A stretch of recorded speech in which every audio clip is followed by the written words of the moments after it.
نحمده ونصلي على رسوله الكريم اما بعد فاعوذ بالله من الشیطان الرجیم بسم اللہ الرحمن الرحیم رب اشرح لي صدری ویسر لي امری واحلل عقدۃ من لسانی یفقهوا قولی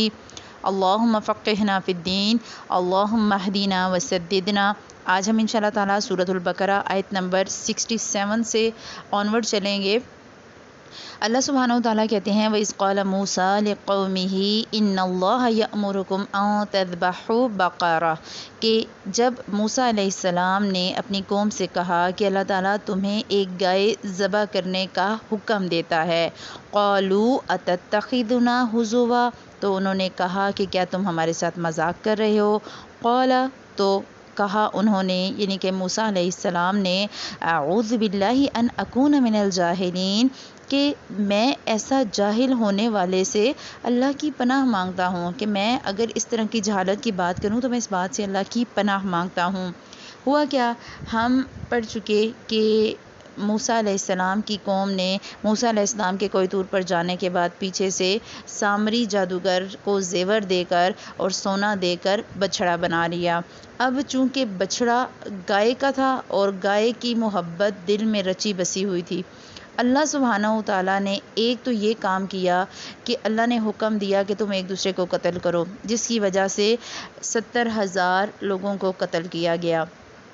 دوسرا، اللہ سبحانہ وتعالیٰ نے کہا کہ جو معافی مانگے گا میں اسے معاف کر دوں گا، شرک بھی معاف کر دیا گیا۔ اب اس سب کے بعد تیسرا ایک سٹیپ اٹھایا گیا کہ بچھڑے کی محبت کو بھی دل سے نکالا جائے۔ گائے کو معبود بنایا تھا، گائے کی عبادت شروع کی تھی، اب کہا گیا گائے ذبح کرو، تاکہ دل سے وہ جو اندر چھپی ہوئی بچھڑے کی محبت ہے اس محبت کو نکالا جائے۔ اب موسیٰ علیہ السلام کہہ رہے ہیں کہ اللہ کہہ رہا ہے کہ تم بچھڑے کو یا گائے کو ذبح کرو، تو وہ کیا کہہ رہے ہیں؟ وہ کہہ رہے ہیں کیا تم ہم سے مذاق کر رہے ہو؟ آج جب دین کی بات کی جاتی ہے تو ہمیں بھی یہ کہا جاتا ہے اچھا یہ کوئی مذاق ہے؟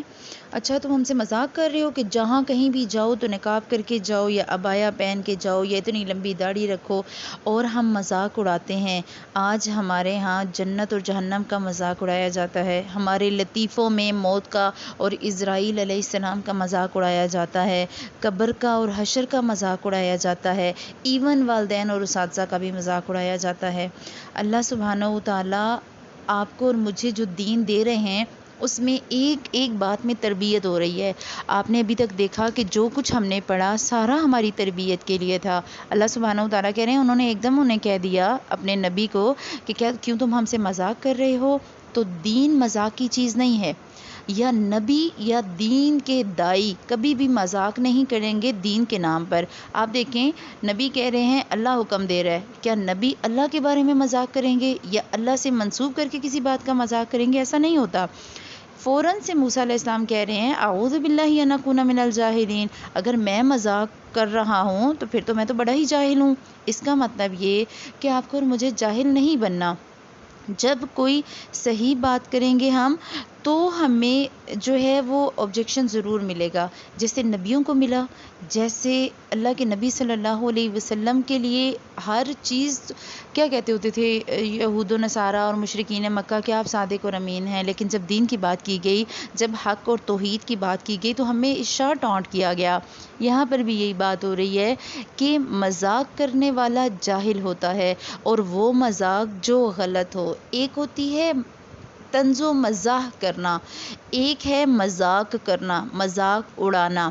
ہر وہ بات جو کسی کے ساتھ سچائی پر مبنی ہو کر کی جائے صرف اس لیے کہ وہ خوش ہو جائے، وہ مزاح ہے۔ جیسے اللہ کے نبی صلی اللہ علیہ وسلم کے پاس ایک بوڑھی عورت آئی اور اس نے کہا کہ کیا ساری کی ساری بوڑھی عورتیں جنت میں جائیں گی؟ آپ صلی اللہ علیہ وسلم نے کہا نہیں، جنت میں تو صرف جوان عورتیں جائیں گی۔ وہ بوڑھی عورت رنجیدہ ہو گئی تو آپ صلی اللہ علیہ وسلم مسکرائے اور آپ نے کہا کہ بوڑھی عورتیں جوان ہو کے جائیں گی۔ تو یہ چونکہ حقیقت تھی، سچائی تھی، تو سچائی پر مبنی اگر اس طرح کی کوئی بات کی جائے اس میں کوئی حرج نہیں۔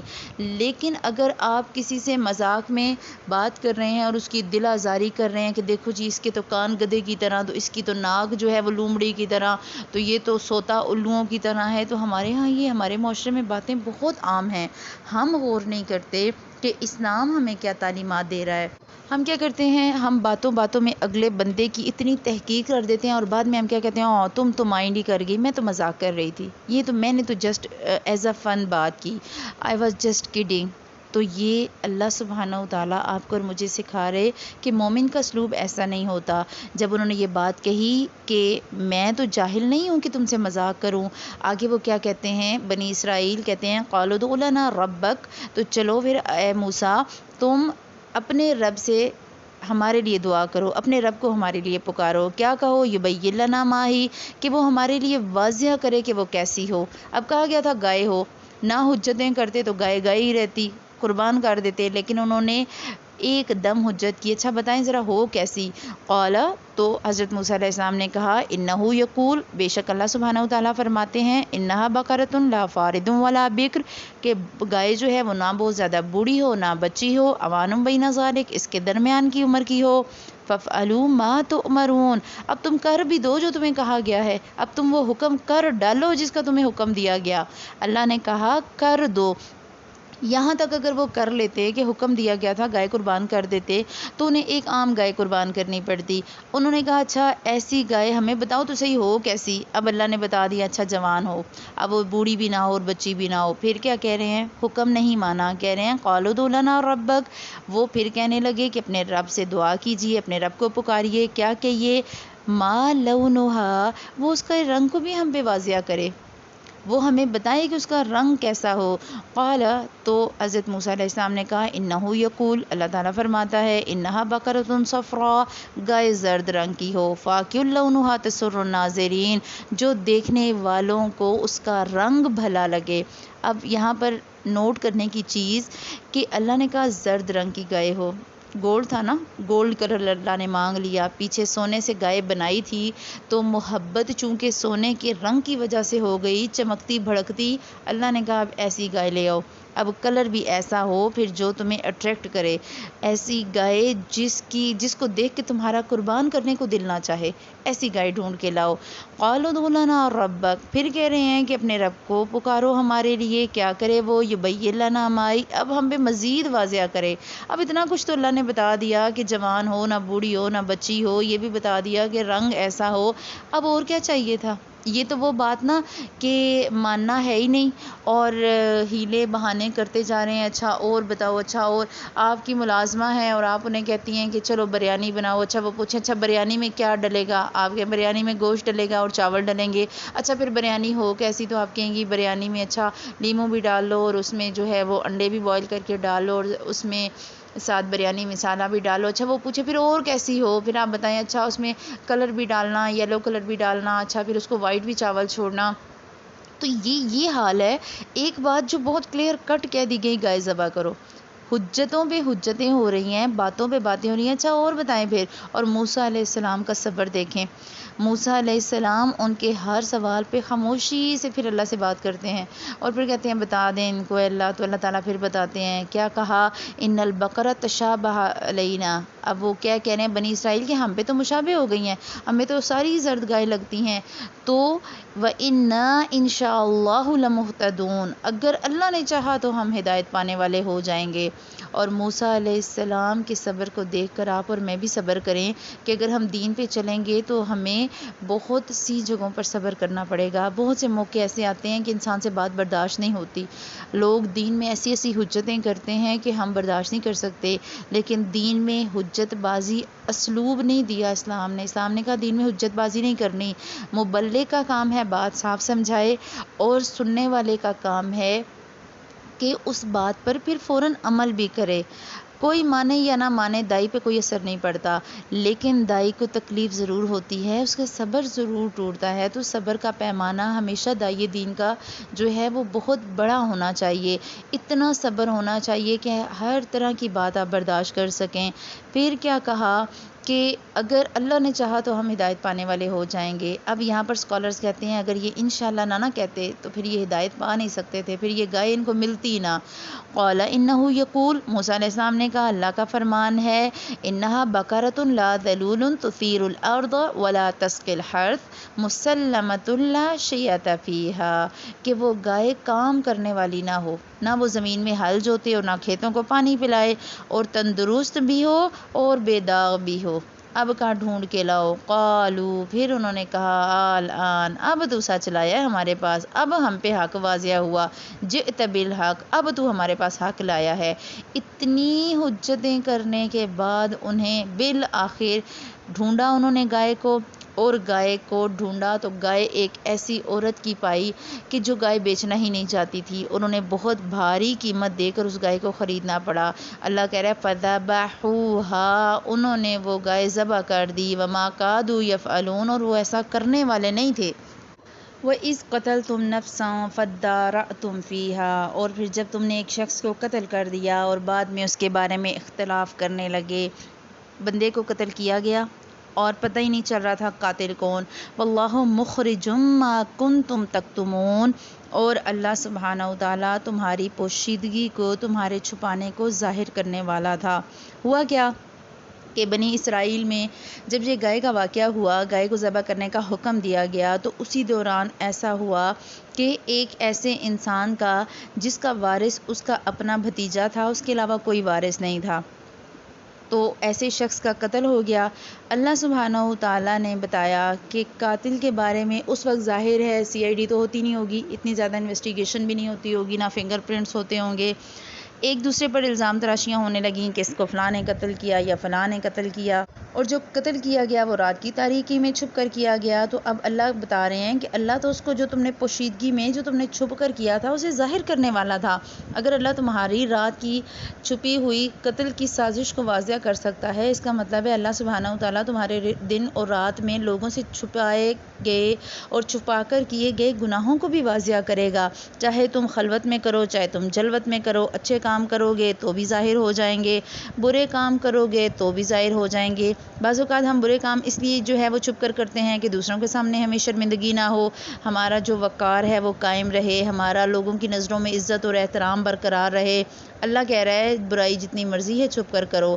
دنیا میں ذلت اور رسوائی ہو یا نہ ہو، لیکن اللہ سبحانہ وتعالیٰ کے سامنے وہ راز نہیں رہ سکتے، اللہ انہیں واضح کرنے والے ہیں۔ حکم کیا دیا گیا؟ اللہ سبحانہ وتعالیٰ نے حکم دیا فَقُلْنَا اضْرِبُوهُ بِبَعْضِهَا، کہ اس گائے کا ایک ٹکڑا مقتول کے جسم پر لگاؤ۔ تو کیا ہوا؟ جب لگایا گیا تو وہ مردہ اٹھا، اس نے اپنے قاتل کا نام بتایا اور وہ دوبارہ مر گیا۔ تو اس کے بعد اللہ نے فرمایا كَذَلِكَ يُحْيِي اللَّهُ الْمَوْتَى وَيُرِيكُمْ آيَاتِهِ لَعَلَّكُمْ تَعْقِلُونَ، اللہ سبحانہ وتعالیٰ اسی طرح مردوں کو زندہ کر کے تمہیں تمہاری عقل مندی کے لیے نشانیاں دکھاتا ہے، اس لیے نشانیاں دکھاتا ہے لعلکم تعقلون، تاکہ تم عقل رکھو۔ ہمیشہ ایسا ہوا کہ قیامت کے بارے میں لوگوں کا گمان یہی رہا ہے کہ پتہ نہیں کوئی کیسے زندہ ہوگا، ہڈیاں گل جائیں گی تو مردے کیسے زندہ ہوں گے، کیسے ہم دوبارہ اٹھائے جائیں گے۔ اللہ سبحانہ وتعالیٰ نے صرف سورۃ البقرہ میں 5 جگہ پر یہی تذکرہ کیا۔ ایک ہم نے پیچھے پڑھا، اللہ سبحانہ وتعالیٰ نے جو کوہ طور کا واقعہ بیان کیا جہاں الفاظ آئے تھے ثم بعثناکم من بعد موتکم، ہم نے تمہیں تمہاری موت کے بعد دوبارہ زندہ کیا تاکہ تم کیا کرو، تم سمجھو، تم شکر ادا کرو۔ پھر دوسری مثال یہاں دے دی گئی کذالک یحیی اللہ الموتیٰ، اللہ تعالیٰ اسی طرح مردہ کو زندہ کرے گا۔ اسی سورۃ البقرہ میں آگے انشاءاللہ ہم قصہ پڑھیں گے جہاں پر ایک امت کا قصہ آتا ہے کہ طاعون کی وبا پھیلی اور انہیں ان کے نبی نے اس ملک سے نکلنے سے منع کیا اور انہوں نے ان کی بات نہیں مانی، تو اللہ سبحانہ وتعالیٰ نے حکم دیا موتو، مر جاؤ، ثم احیاہم، پھر ہم نے انہیں زندہ کر دیا۔ اور پھر اگلا جو 5ویں اور آخری مثال ہے وہ بھی اسی صورت کے آخر میں آئے گی، جہاں حضرت ابراہیم علیہ السلام کا قصہ آئے گا کہ انہیں اللہ سبحانہ وتعالیٰ نے، انہوں نے جب سوال کیا کہ کیسے تم مردہ کو زندہ کرے گا، تو اللہ سبحانہ وتعالیٰ نے کہا 4 پرندے لو، انہیں اپنے ساتھ مانوس کرو، پھر انہیں جو ہے وہ ذبح کرو اور ان کے مختلف ٹکڑے 4 مختلف پہاڑوں پر رکھو، تو کیا ہوگا، تم انہیں پکارو گے اور وہ تمہارے پاس واپس چلے آئیں گے۔ وہاں الفاظ آتے ہیں فَأَمَاتَهُ اللَّهُ مِئَةَ عَامٍ ثُمَّ بَعَثَهُ، ٹھیک ہے۔ تو اللہ سبحانہ وتعالیٰ ہمیشہ سے آپ کے اور میرے ذہن میں یہ بات ڈالنا چاہتے ہیں کہ میں جو بنانے والی ہستی ہوں، اگر میں ایک گندے پانی کے قطرے سے اتنا خوبصورت گوشت پوست کا انسان بنا سکتا ہوں، اسے عقل و شعور کی انتہاؤں پر پہنچا سکتا ہوں، تو میرے لیے مشکل نہیں کہ میں جو موت دے سکتا ہوں تو موت کے بعد زندہ کرنا کیا بڑی بات۔ اللہ سبحانہ و تعالیٰ ہی ہیں جو کہتے ہیں ثم احیاکم، میں نے پھر تمہیں زندگی دی۔ ٹھیک، اللہ سبحانہ و تعالیٰ نے موت کے بعد ہمیں زندگی دینی ہے اور ہمارا اس پر ایمان ہے۔ عقیدہ آخرت کو بار بار پختہ کیا گیا ایسے واقعات کے ساتھ، اور بنی اسرائیل کے ساتھ یہ جو واقعات پیش آئے کہ انہوں نے مسلسل اللہ سبحانہ و تعالیٰ کی نافرمانیاں کی، اللہ نے بار بار معاف کیا اور بار بار مثالیں دے کر معجزات سے سمجھایا۔ آپ کے اور میرے سامنے معجزات نہیں آئے، لیکن ہمارے لیے یہ آیات معجزات سے کم نہیں، کیونکہ ہم دل کی گہرائیوں سے ان آیات پر ایمان لاتے ہیں۔ ہمیں پتہ ہے اگر ہمارے سامنے اللہ کے نبی صلی اللہ علیہ وسلم کا پاک کلام پڑھا ہے، اللہ کی کتاب پڑھی ہے جو ہمارے پیارے حبیب حضرت محمد صلی اللہ علیہ وسلم پر نازل ہوئی، تو آپ کا اور میرا ایمان ہے۔ اگر اس میں لکھا ہے کہ گائے کا ٹکڑا مقتول پر لگا اور وہ اٹھا اور اس نے نام بتایا اپنے قاتل کا اور وہ پھر مر گیا، اسی طرح قیامت کے دن اللہ سبحانہ و تعالیٰ آپ کو اور مجھے زندہ کریں گے۔ اللہ سبحانہ و تعالیٰ نے چاہا تو اللہ سبحانہ و تعالیٰ کی رحمت سے یہ سارے قصے پڑھ کر ہم نے جو آج آیات پڑھی، ان میں جو دو چیزیں بیسک سیکھنے والی ہیں وہ یہ کہ سب سے پہلے داعی دین کو یا قرآن پڑھنے والے کو اور قرآن سیکھنے والے کو صابر ہونا ہے۔ صبر کے سے بڑھ کر آپ کے پاس کوئی ہتھیار نہیں۔ صبر وہ واحد چیز ہے جو آپ کو اور مجھے کامیابیوں تک لے کر جائے گا اور دین پر ثابت قدمی دے گا۔ دوسری چیز یہ کہ دین میں آپ نے اور میں نے کوئی حجت بازی نہیں کرنی، جو حکم جیسے دیا گیا اس پر ویسے ہی۔ یہ بات کہنے کی ضرورت نہیں ہے اچھا تو پھر ہم جنت میں جائیں گے، تو اچھا تو پھر ہم دنیا میں اتنے مشکل سے رہیں تو آخرت کس نے دیکھی اور جنت کس نے دیکھی۔ جنت ایون لوگ یہ بھی کہتے ہیں جنت تک تو جی پہنچیں گے تو پہنچیں گے نا، ابھی یہ جو دنیا کی زندگی ہے پہلے اس کو تو بھگتنے۔ تو اللہ سبحانہ و تعالیٰ کے بارے میں، اللہ کے دین کے بارے میں، اللہ کی شریعت کے بارے میں، اللہ کی دی گئی نعمتوں کے بارے میں، چاہے وہ زندگی ہے چاہے وہ موت ہے، کسی بارے میں آپ کو اور مجھے حجت بازی کا بھی اختیار نہیں، اور ہمیں یہ بھی اختیار نہیں کہ ہم ان کا مذاق اڑائیں، کسی دین والے کا مذاق نہ اڑائیں، کسی کے اونچے پانچے دیکھ کر مذاق نہ اڑائیں، کسی کی پگڑی یا ٹوپی دیکھ کر مذاق نہ اڑائیں، کسی کا عبایا یا اسکارف یا نقاب دیکھ کر مذاق نہ اڑائیں، کسی کو کسی بھی حال میں دیکھ کر مذاق نہ اڑائیں۔ اللہ سبحانہ و تعالیٰ بہتر جانتے ہیں کہ وہ بندہ اللہ کے نزدیک کیسا ہے۔ کبھی کسی کے بارے میں فتویٰ نہیں دینا، یہ تو پکی جنتن ہے اور یہ تو پکی جہنمن ہے، ایسا کچھ بھی نہیں کہنا۔ اللہ سبحانہ و تعالیٰ بہتر جانتے ہیں اللہ کے انسان کے ساتھ کیا معاملات، دلوں کے راز اللہ سبحانہ و تعالیٰ سے بڑھ کر کوئی نہیں جانتا۔ آپ اور میں ظاہری معاملات کے حساب سے بات کر سکتے ہیں، لیکن کبھی بھی کسی کو طنز یا مذاق کا نشانہ نہیں بنائیں، کسی کے ایسا رویہ کسی کے ساتھ اختیار نہ کریں کہ اس کی دل آزاری ہو۔ یہ اسلام کا اسلوب نہیں ہے، یہ جاہلوں کے کام ہیں۔ اور آپ اور میں اگر مصحف کے سامنے بیٹھے ہیں، کلام کے سامنے بیٹھے ہیں، تو اس کا مطلب ہے کہ ہم علم حاصل کرنے کے لیے بیٹھے ہیں، تو معلم اور طالب علم دونوں کا عمل جو ہے وہ علم کے مطابق ہوگا۔ اگر ہم عمل میں پختہ نہیں ہوں گے تو پھر ہمارا پڑھنے کا اور پڑھانے کا کوئی فائدہ نہیں۔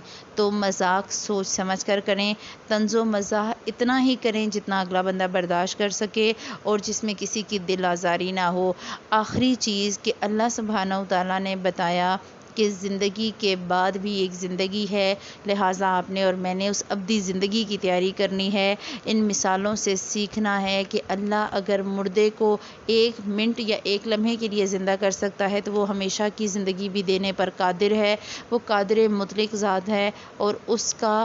احترام بھی اسی طرح کرنا ہے جس کا وہ حقدار ہے۔